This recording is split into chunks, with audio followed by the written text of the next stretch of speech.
can we do about America? Where did it get off track? Where's it going? The government thrives on this fact that we feel as victims.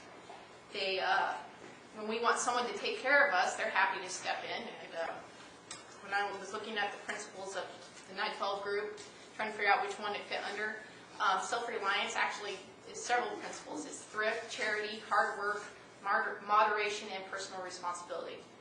As we become more self-reliant, we don't need to go to the government for help, and we can take care of ourselves and each other. I wanted to go on talking about a different aspect of being self-reliant, and what I'm going to talk about on your papers, it's not just in case of a major calamity or a disaster.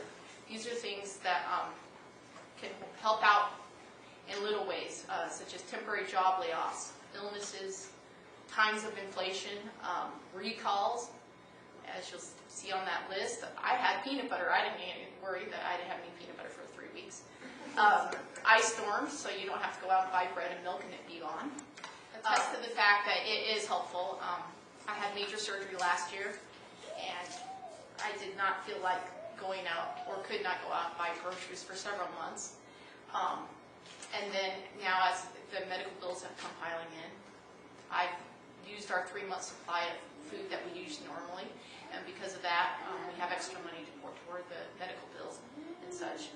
I know of many of my friends who've had layoffs, and we've had temporary job layoffs in our life, and we've relied on what we had in the pantry instead of going down to the grocery store when we had no money. Also, another way, because we've had these things on hand, we've been able to help neighbors. Several neighbors have had their wells go out. We roll on over our 2-week supply of water that we have on hand, and they can use it all up. And the first one that I hauled over here is our 72-hour kit. It's a work in progress.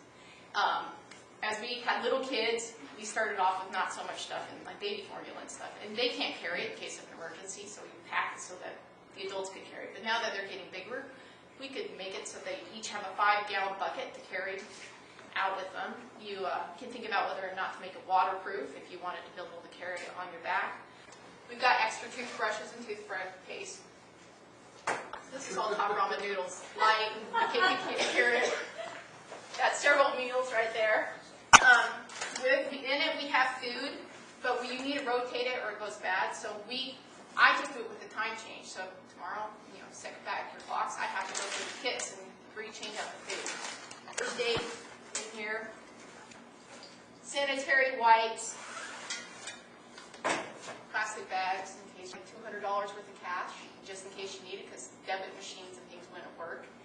But radio. This one's one of those crank ones. But if you don't have a crank one, just make sure you have something with batteries in it. Our 72-hour kit. And like I said, we need to update it now to a 5-day kit.